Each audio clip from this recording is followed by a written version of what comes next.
Queridos, vamos nos colocar em pé e abrir a Bíblia em 2 Samuel 24. Eu vou pedir, Kelly, você dá uma melhorada no retorno. Eu sei que eu estou lá embaixo, está maravilhoso, mas aqui em cima, aí, agora, estou me ouvindo. 2 Samuel capítulo 24. Vamos por gentileza nos colocar em pé e ler esta palavra do Senhor.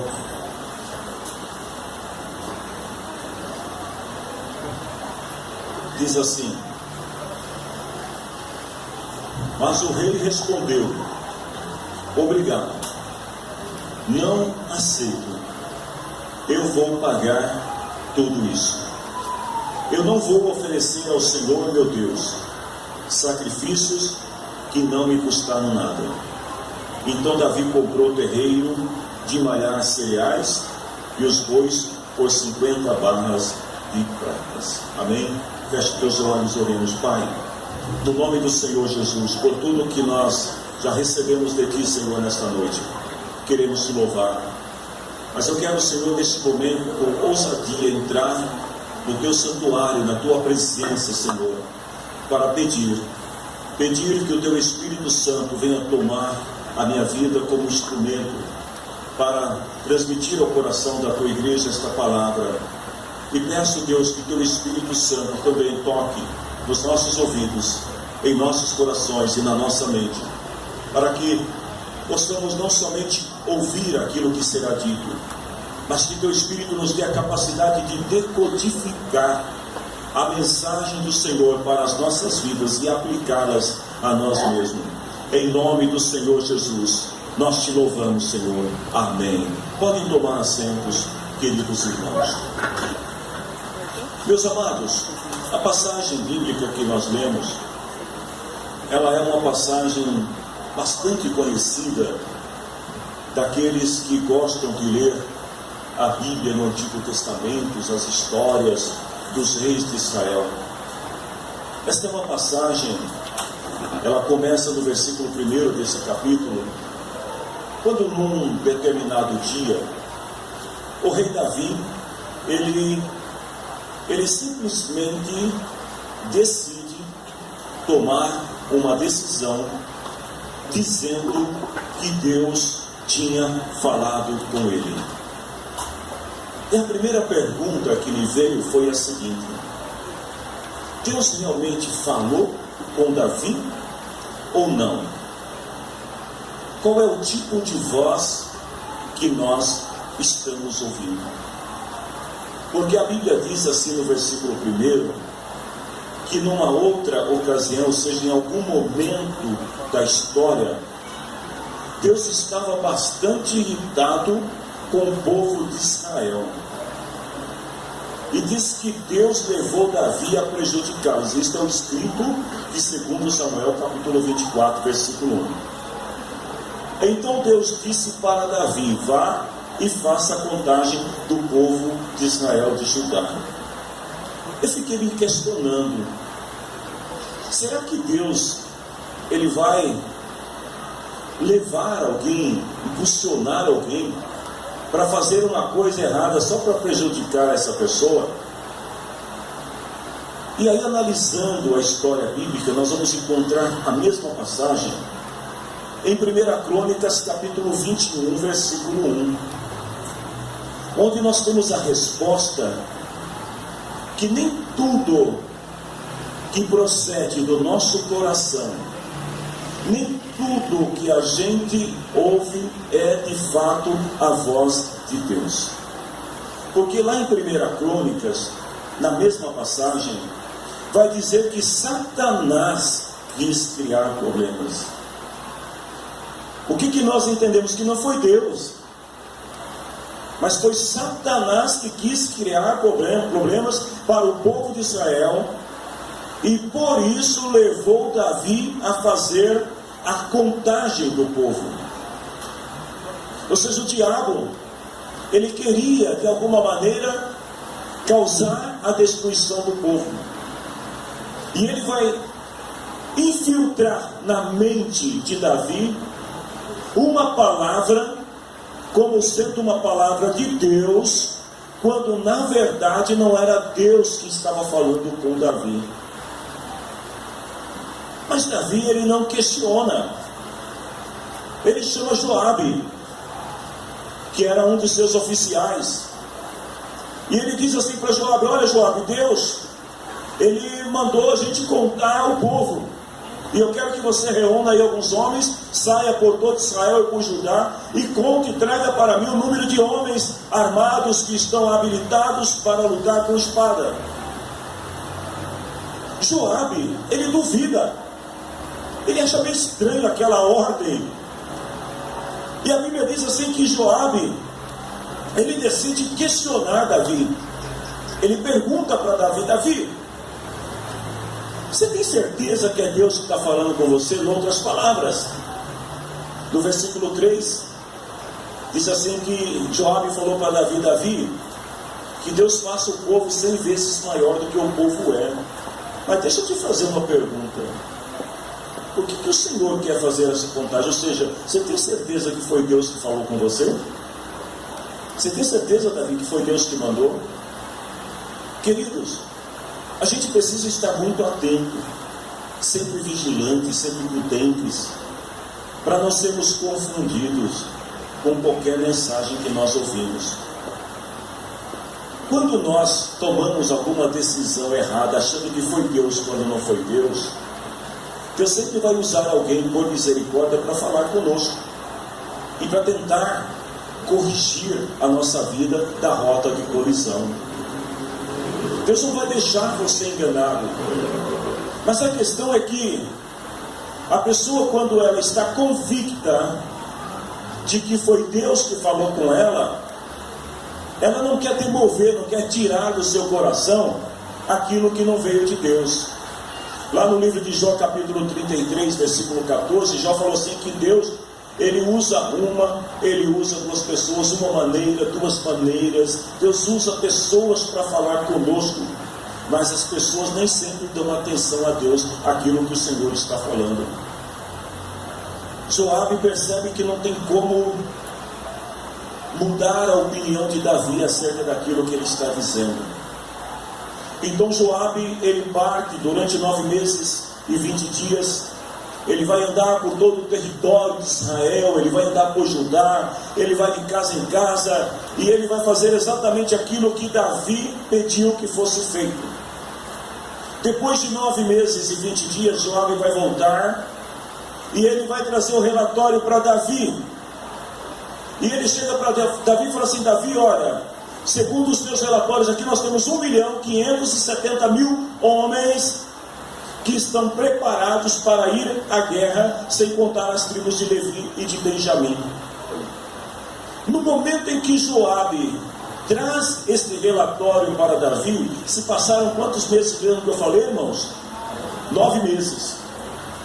Davi já tinha até esquecido do que tinha falado, porque geralmente é assim que acontece quando a pessoa, às vezes, tomada pela emoção, tomada pelo impulso, tomada pelo momento, ou senão quando às vezes é impulsionada por alguma força maligna a acreditar em algo que não foi Deus que diz, a pessoa naquele momento diz: não, porque Deus falou, porque... e depois a pessoa até esquece, ela nem lembra mais do que falou. Se conhece alguém assim? Já viu alguém assim? Não, porque Deus falou que vai fazer, porque Deus me disse, e lá e tal. E aí depois a pessoa já nem lembra mais o que Deus falou, porque não foi Deus que falou. 9 meses passaram, Joabe volta. E aí quando Joabe, ele traz o relatório para Davi, acontece uma coisa que nenhum de nós pode fugir. Se você puder, olhe para a pessoa que está do teu lado e diga assim: você pode fugir de mim. Essa é boa, né? Principalmente quando o irmão que está do teu lado, você não conhece ele. Você pode fugir de mim. Mas diga para ele: mas você não pode fugir da tua consciência. Quando Joabe traz a notícia, a Bíblia não diz, eu estou tentando aqui criar uma exegese, né, com base no texto sagrado. Eu penso que Davi falou assim: Joabe, mas o que é isso? Rei, você me pediu lá atrás, você falou que Deus mandou. A Bíblia diz que quando ele traz a consciência, segundo Samuel capítulo 24, versículo 10, depois que Davi fez a contagem, a sua consciência começou a doer. O que foi que eu te disse? Você pode fugir de quem está do teu lado, mas você não pode fugir da sua consciência. A consciência de Davi começa a pesar. E aí ele olha para o Senhor e ora e diz assim: Deus, eu cometi um pecado terrível. Eu mandei contar o povo, não deveria ter feito isso. Por favor, perdoe-me, o que eu fiz foi uma loucura. Olhe para a pessoa que está do teu lado e fala assim para ele: a pessoa inteligente sabe quando está errada, porque não podemos fugir da nossa consciência, não podemos fugir de nós mesmos. Provérbios capítulo 20, versículo 27. Deus deu aos seres humanos inteligência e consciência. Você sabe o que está fazendo e você tem consciência do que você está fazendo. E Provérbios 20, 27 diz: ninguém pode se esconder de si mesmo. Por isso que a Bíblia fala que a gente tem que examinar a nossa consciência. Nós temos que examinar as nossas ações.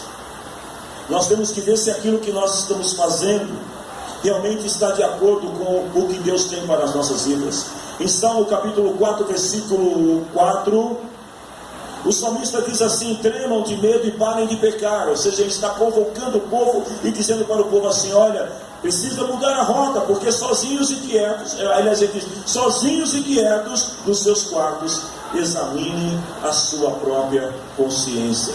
E lá em 1 Coríntios 11, 31, a leitura devocional da Santa Ceia diz: quando a gente examina a nossa própria consciência, quando nós julgamos a nossa consciência, a gente abre as portas de nossa alma para que o Senhor possa nos corrigir e possa impedir-nos de entrarmos numa rota de colisão. Vamos voltar na história de Davi. A consciência de Davi está falando. Passaram-se 9 meses e 20 dias, mas a consciência de Davi continua dizendo ali: Davi, você errou. As misericórdias de Deus são as razões de nós não sermos consumidos. As misericórdias de Deus é a razão de nós estarmos livres do seu juízo eterno. Mas uma coisa que nós precisamos entender, queridos, é que o fato de Davi se arrepender não vai isentar Davi de receber o juízo de Deus. O fato, querido, deixa eu te dizer uma coisa, porque isso é evangelho bíblico. Não é o evangelho da autoestima, não é o evangelho da deificação do eu, é o evangelho de Cristo. Ele nos ensina o seguinte: todo erro traz uma consequência. Toda decisão errada na tua vida vai trazer alguma consequência. Lá em Romanos capítulo 5, versículo 12 diz que o pecado entrou no mundo por causa de Adão, e foi através dele que o pecado trouxe como consequência a morte. E como resultado do pecado de Adão, como consequência do seu pecado, a morte se espalhou por toda a raça humana, porque todos pecaram. Mas se você puder dar um toquezinho para o teu irmão com aquele sorriso de crente salvo e fala assim para ele: graças a Deus, que Deus é misericordioso, porque Deus vai levantar um homem chamado Gade. Deus vai levantar um profeta, e ele vai falar com Davi, e ele vai dizer para Davi o seguinte: Davi, você sabe, porque a tua consciência está dizendo que você errou, mas Deus me manda aqui para te dizer o seguinte: por causa da misericórdia de Deus, Ele te dá o direito de escolher como que você quer apanhar, ou seja, como é que você quer sofrer o juízo de Deus. Ele vai dar 3 opções para Davi. Primeiro, ele vai dizer o seguinte: Deus manda dizer o seguinte: por causa do seu erro, eu vou trazer 3 anos de fome sobre a terra. Aí Davi fala: Senhor, peraí, passa para a segunda. O Senhor fala: a segunda é que você vai passar 3 meses fugindo dos seus inimigos. Senhor, não tem uma terceira? Tem, Davi. Qual que é a terceira? Eu vou mandar 3 dias de peste sobre a terra. Davi, sabiamente, a Bíblia diz que Deus deu ao homem o que? Inteligência e consciência. Davi é um homem sábio, e ele começa a fazer as continhas. 3 anos de fome sobre a terra, meu Deus, eu não tenho reservas para tudo isso. 3 meses fugindo do inimigo. Senhor, vai que nessa fuga dos inimigos, algum deles me pega na estrada. 3 dias de peste, Senhor, eu não sei o que escolher. Ele olha para o profeta e fala assim: olha, vamos fazer o seguinte, profeta, você sabe que eu estou em grande angústia, mas eu já sei o que eu quero. Fala, Davi, o que você quer? Eu quero cair nas mãos de Deus, porque Deus, nas suas muitas misericórdias, Ele tem cuidado. Eu não quero cair nas mãos dos homens. A Bíblia diz que o Senhor vai ordenar então. Deus escolhe qual juízo aplicar sobre Davi. Deus vai enviar um anjo, e o anjo do Senhor, ele vai trazer uma peste sobre toda a terra por 3 dias. Eu disse para vocês no início dessa mensagem que Davi contou 1.570.000 homens armados com espada. Sabe quantos homens morreram? Quantas pessoas morreram? 700.000 pessoas, quase a metade daquilo que foi contado. A Bíblia diz que o Senhor deu a ordem, e o anjo do Senhor, ele sai devastando o país, a nação, ele sai destruindo tudo que encontra pela frente. E aí, quando o anjo já está chegando para destruir Jerusalém, o Senhor diz assim em 2 Samuel capítulo 24, 16, resolveu não castigar mais o povo, porque a misericórdia de Deus é grande. E o Senhor disse para o anjo: pare, já chega. E o anjo estava perto do terreiro de malhar cereais que pertencia a Araú no Jebuseu. As consequências do juízo vêm sobre Davi e sobre o seu povo. Mas outra coisa, queridos, que vai nos chamar a atenção aqui é que Davi, pelo fato de ele ter consciência e saber aonde estava o erro, ele vai chamar para si a responsabilidade, e ele vai aceitar as consequências quando o profeta fala sobre o seu erro. Eu dizia hoje pela manhã para os irmãos aqui na escola bíblica, que quando o pecado entrou na humanidade, e Adão e Eva percebem que eles pecaram contra o Senhor, e eles têm um encontro com Deus no jardim. Deus pergunta para Adão: Adão, por que você fez isso? Qual é a resposta de Adão? Eva, a mulher que o Senhor me deu, ela é culpada, porque foi ela que me fez pecar. Mas Davi agora representa não o Adão, o homem do pecado. Davi representa o homem e a mulher arrependido, aquele que reconhece o seu erro diante de Deus e que busca assumir a responsabilidade pelos seus atos e não fica culpando outros, dizendo que os outros são as causas ou as consequências do seu erro. Versículo 14, Davi respondeu para o profeta: eu estou desesperado, porém não quero ser castigado pelos homens. Diante da destruição do povo, Deus vai permitir a Davi, no versículo 17, Davi vai ter um encontro com o anjo de Deus. Se você puder, dá um toquezinho no teu irmão e fala assim: cuidado para não ter um encontro com o anjo de Deus, porque o negócio é sério. Quando Davi vê o anjo destruindo a cidade, no versículo 17, Davi, ele vê o anjo matando o povo, ele vê a destruição chegando, e aí ele pega e chama para si a responsabilidade, e diante do anjo do Senhor ele diz para Deus: Deus, sou eu o culpado, fui eu que errei, o que essa gente tem a ver com isso? Porque Davi percebe que o juízo de Deus veio não somente sobre ele, mas sobre o seu reino e sobre todo o povo que estava sob os cuidados de Davi. Davi dispõe-se a obedecer o profeta Gade. O Senhor ouve e aceita o arrependimento de Davi, mas o Senhor agora, através do profeta, vai exigir de Davi que ele faça uma oferta ao Senhor. A palavra sacrifício aqui é no sentido de ofertar ao Senhor, de dar ao Senhor alguma coisa para abrandar a ira de Deus. E a palavra do Senhor diz que o profeta fala para Davi: Davi, você precisa oferecer um sacrifício ao Senhor. O que significa sacrifício? Eu estava, irmãos e irmãs, agora há pouco, meditando nessa palavra, e eu estava pensando um pouco sobre o Job, jejum, oração, palavra, evangelismo. Jejum é um tipo de sacrifício. O que é sacrifício? É abandono forçado ou voluntário daquilo que é precioso para você. É renúncia, abnegação. É ofertar alguma coisa a alguém que você julga superior. Ou seja, sacrifício não é dieta alimentar cristã. Sacrifício não é a pessoa dizer assim: pastor, durante os 50 dias de Job eu vou fazer jejum do McDonald's. Quantas vezes ela vai ao McDonald's? Uma vez a cada 2 meses. Isso não é sacrifício. Eu vou fazer um sacrifício, já sei, eu vou ficar 60 dias, aliás 50 dias, sem fazer algo que não vai me custar absolutamente nada.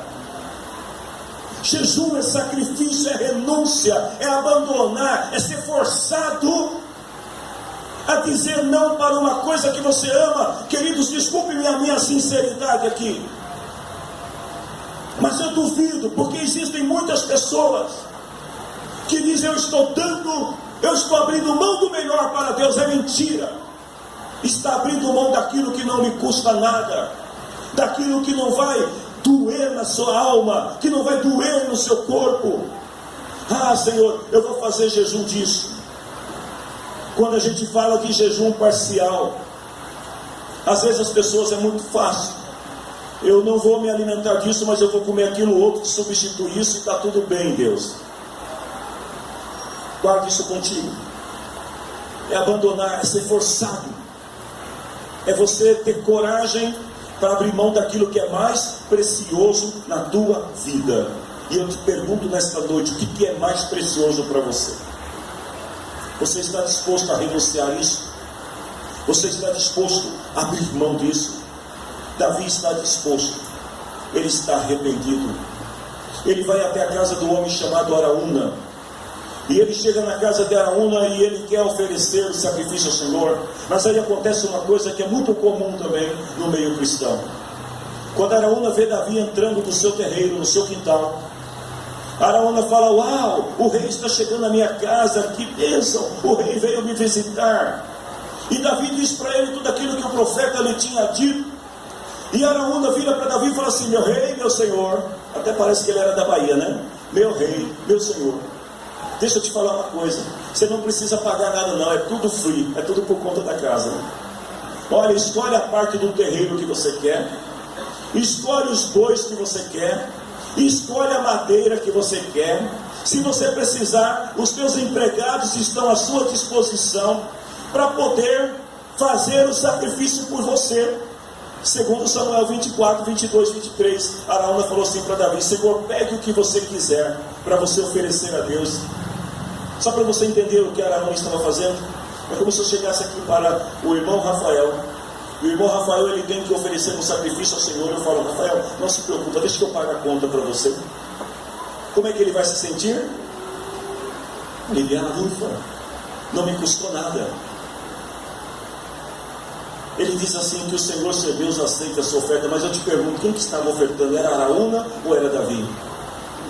Quem é que estava pagando a conta? Araúna, não era Davi. Ele tem boas intenções. Ele quer resolver o problema da peste. Ele quer extinguir a peste.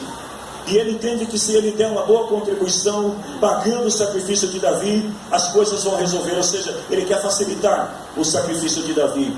A gente vive numa época, queridos, que não é muito diferente, onde muitas pessoas estão querendo sacrificar ao Senhor pelos outros, impedindo que outros paguem os preços pelos seus erros, paguem as consequências dos seus erros.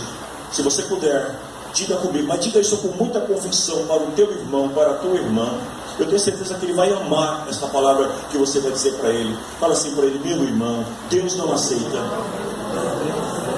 cortesias com chapéu alheio.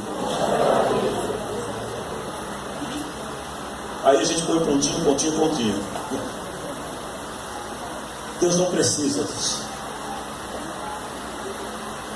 Se o compromisso é teu com Deus, não espere que outro faça por você. Não fique esperando pelos outros. Romanos capítulo 14, versículo 12. Cada um de nós prestará contas de si mesmo a Deus. Eu já disse isso aqui e torno a repetir nessa noite. Filhos, os seus pais não podem pagar a salvação de vocês. Esposas, teu esposo não pode pagar a tua salvação. Maridos, a esposa de vocês não pode pagar a tua salvação. Pais, seus filhos não podem pagar a salvação de vocês. Igreja do Senhor, o pastor não pode pagar a salvação de vocês. Eu estou impossibilitado de pagar a salvação de quem quer que seja, dos meus filhos, da minha esposa, da minha querida mãezinha que dorme no Senhor. Eu não posso pagar o preço de ninguém. Eu não posso pagar o sacrifício do outro. Tem muitas pessoas que estão, como a Bíblia chama de, em Provérbios 17, 18, diz assim, que só um tolo aceita ficar como fiador do seu vizinho. Ou seja, só um tolo aceita pagar a conta do outro. Porque a Bíblia é muito clara, cada um paga a sua conta diante de Deus.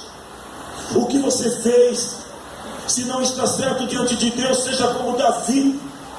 Desculpe-me aqui a palavra, se ela está sendo dura aos teus ouvidos, mas seja homem, seja mulher, para bater no peito e dizer assim: Deus, fui eu, não foi o outro não. E assumir diante de Deus as consequências das tuas decisões e dos teus erros.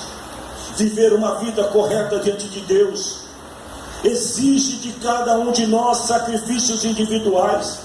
Mateus capítulo 16, versículo 24, Jesus disse: se alguém quiser vir após mim, negue-se a si mesmo, tome a sua cruz, empreste para o outro e siga-me. É isso, igreja? Não. Tome a sua cruz e siga-me. Cada um com a sua cruz. Se você precisa de ajuda, do teu lado tem alguém que pode te ajudar, mas ele não pode tomar a sua cruz, porque ele já tem a cruz dele para carregar. Ele não pode morrer por você, porque o sangue dele é tão pecador quanto o teu sangue. Davi disse para Araúna: muito obrigado, mas eu não posso aceitar. Quem tem que pagar sou eu. Não posso oferecer a Deus, meu Senhor, sacrifícios que não custam nada.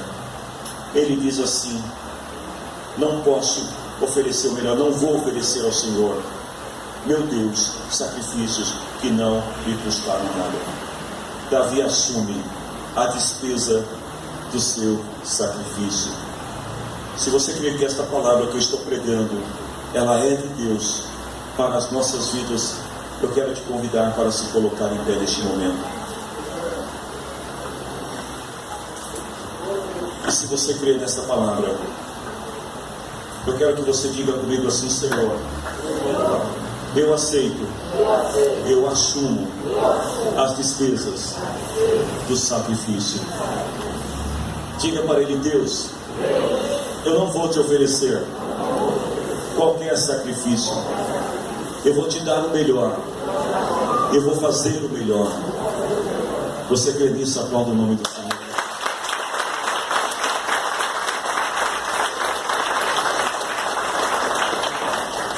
Há sacrifícios que são rejeitados por Deus. Ministério de louvor, orquestra podem se posicionar. Existem sacrifícios que não são aceitos por Deus, porque Deus conhece o coração das pessoas e sabe quando há sinceridade. A Bíblia diz que Davi assumiu, ele pagou a conta, ele comprou o terreno, ele comprou os bois, ele comprou as madeiras, ele pagou os empregados, e ofereceu ao Senhor um sacrifício que teve um preço. Sabe qual foi o resultado disso? Versículo 25, o último versículo, o penúltimo versículo do capítulo diz assim: ele construiu ali um altar para o Senhor. Eu quero dar bastante ênfase a esta palavra. A Bíblia diz: ele construiu ali um altar ao Senhor. Davi não aceita que Araúna construa um altar para ele. Ele não aceita que ninguém coloque a mão naquilo que ele tem que fazer. Apresentou ofertas que foram completamente queimadas, ofertas de paz. Sabe o que aconteceu? O Senhor respondeu a oração dele. A peste acabou em Israel. Queridos, nós vamos tomar a ceia do Senhor nesta noite. Eu quero que você guarde isso no teu coração, porque nenhuma pessoa pode pagar o preço do erro do outro. Só tem um que pode fazer isso, e ele já fez isso por nós. O seu nome é Jesus Cristo. Ele é a razão principal de nós estarmos aqui nesta noite. Ele é o centro de tudo isso. Sabe por que nós estamos aqui? Porque os nossos pecados se tornaram tão graves diante de Deus, que chegou uma hora que nem mesmo o sangue imolado dos animais imolados foram suficientes para pagar o nosso preço. Chegou uma hora que os nossos pecados se tornaram tão graves diante de Deus, que somente alguém que fosse puro, alguém que não tivesse mancha, que não tivesse pecado algum, alguém que tivesse as duas naturezas, a divina e humana, somente esse alguém poderia pagar o preço. E aí a Bíblia diz que ele veio e se entregou por nós na cruz.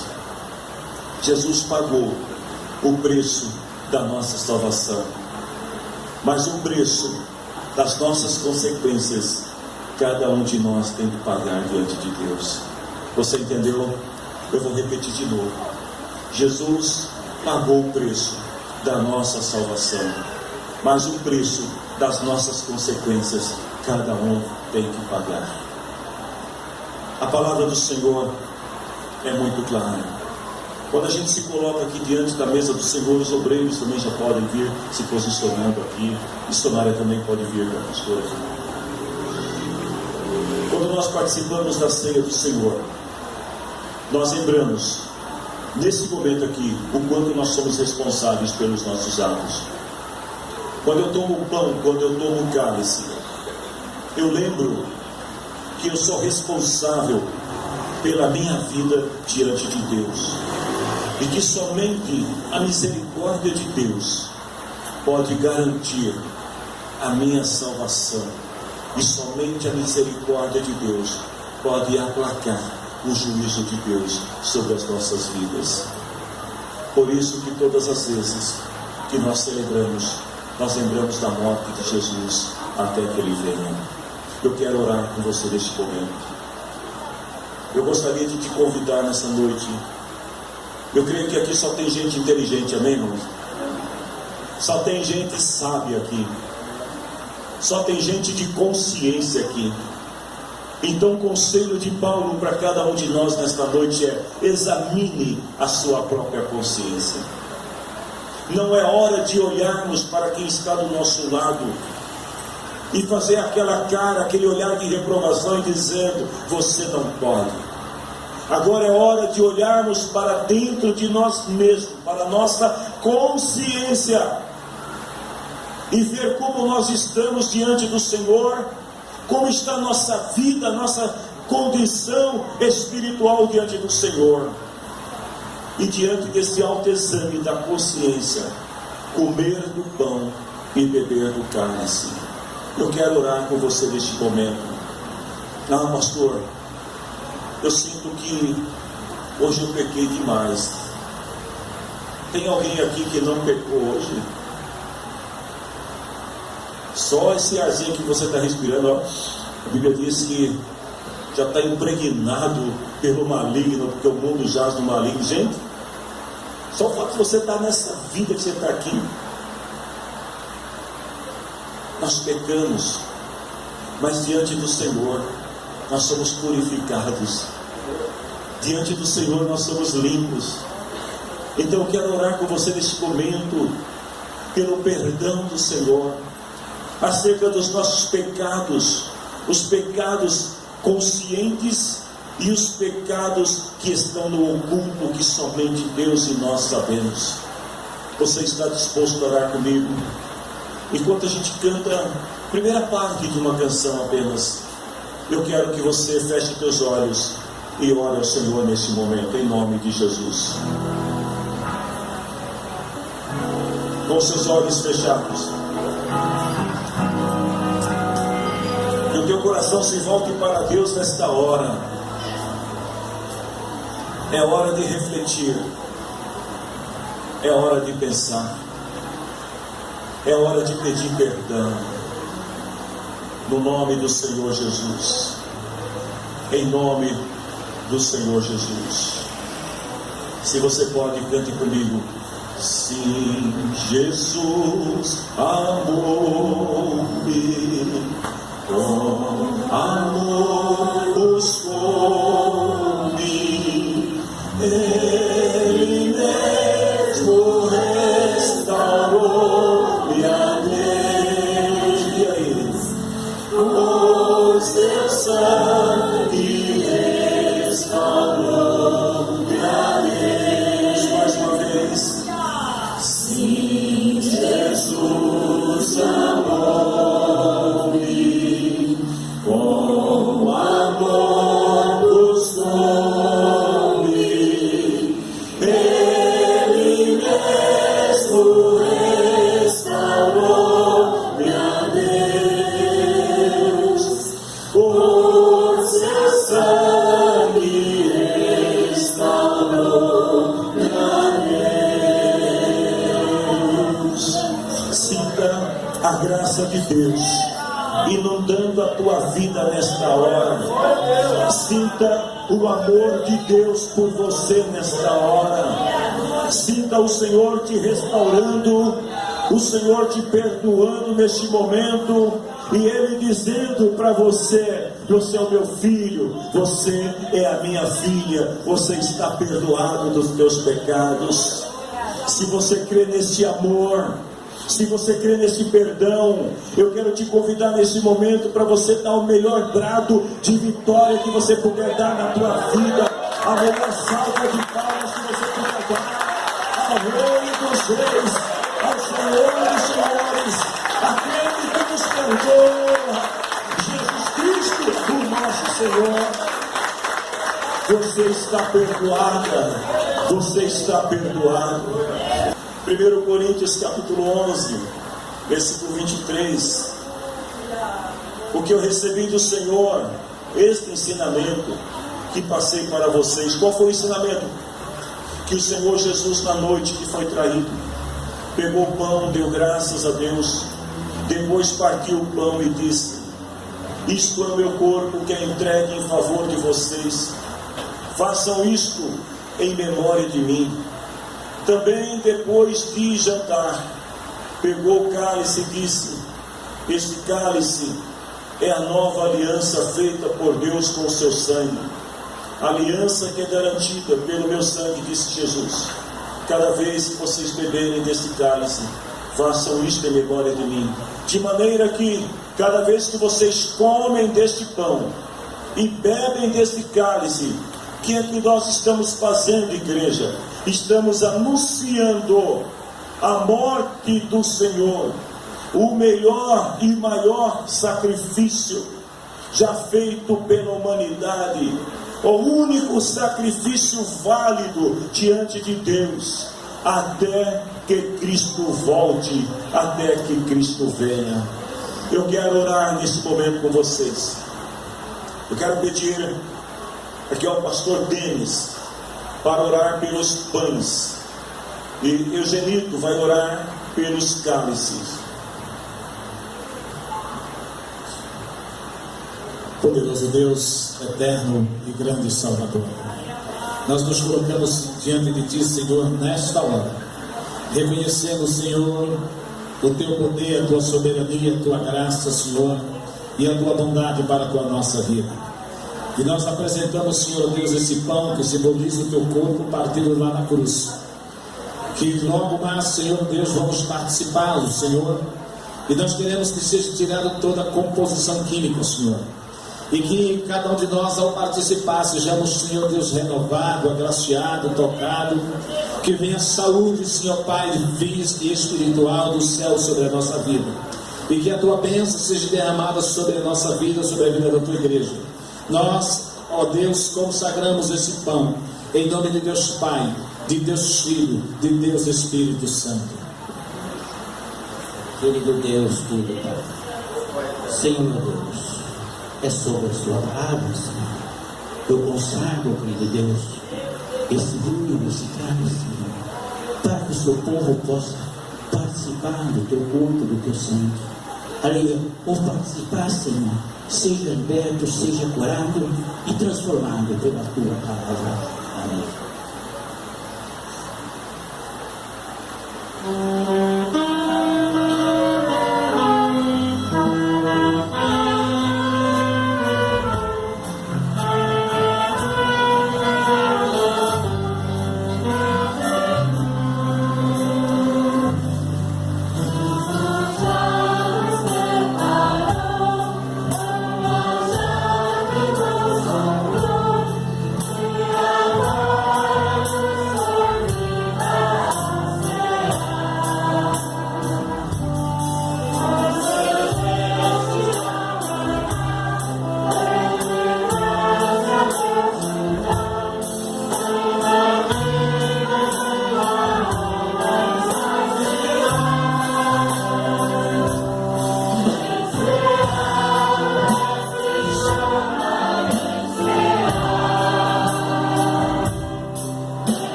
resgate, salvação, cheio do coração, Ele mesmo.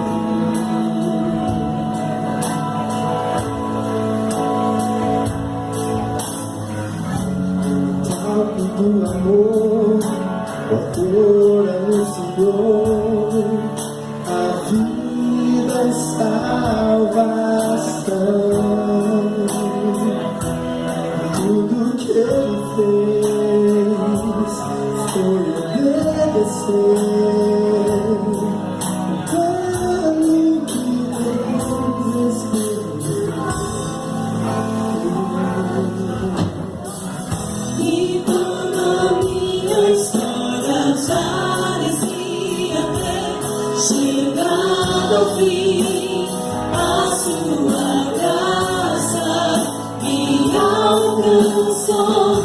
E quando tudo parecia estar perdido naquela cruz, o seu sangue me libertou.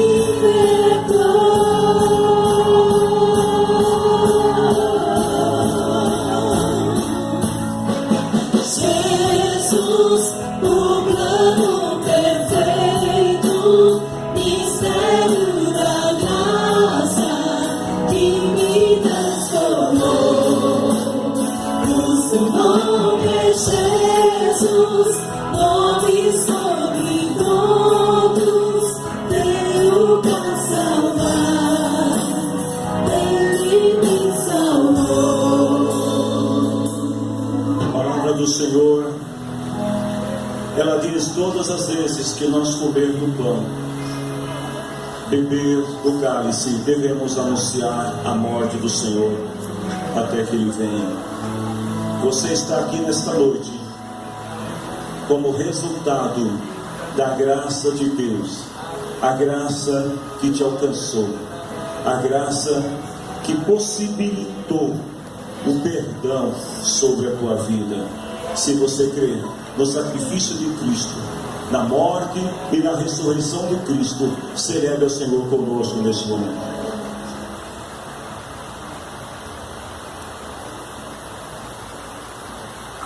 Aleluia. Ó Deus, não poderia ser melhor. Não existe, Senhor, nada mais precioso do que o teu sacrifício. Nem todos os bens do mundo, nem todas as riquezas do universo podem pagar pelo dom precioso da vida. Senhor, ainda que tivéssemos toda a riqueza do mundo, nós não poderíamos nos salvar. Mas obrigado, Deus, porque mesmo pagando um alto preço, mesmo pagando o preço da morte, o preço da cruz, o preço do sangue derramado, o Senhor não hesitou em nos alcançar, em nos perdoar. Aqui está um povo, Deus, um povo que ama, um povo que adora, um povo que glorifica, um povo que exalta, um povo que reconhece. Jesus, nome sobre todos, veio pra salvar, Ele me salvou. Te adoramos, Jesus, o plano perfeito, mistério da graça que me transformou. O seu nome é Jesus, nome sobre todos, veio pra salvar, Ele me salvou. Você pode dar um abraço na pessoa que está do teu lado e profetizar uma palavra de bênção sobre a vida desta pessoa. Diga-lhe algo, diga-lhe alguma coisa boa, porque quem está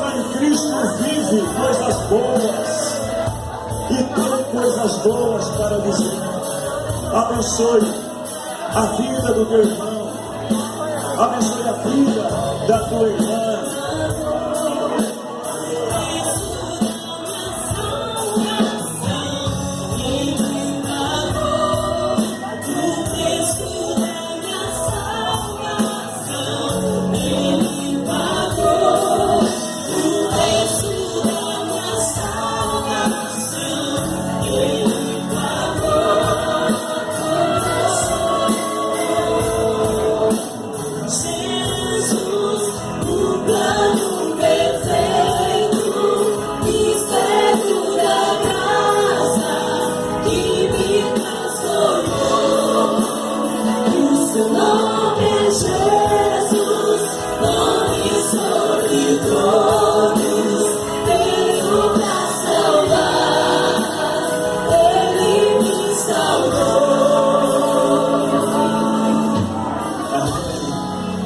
Levante esta mão, abençoe. Você aplaude, Senhor. Glória a Deus. Que povo alegre. Levante a mão abençoada que o Senhor te deu. Que o grande amor de Deus, o nosso Pai, a graça de Cristo Jesus que nos alcançou, a presença, a comunhão, consolação, poder do Espírito de Deus, seja sempre na vida de todos vocês. Que Deus abençoe cada um de vocês. Por favor.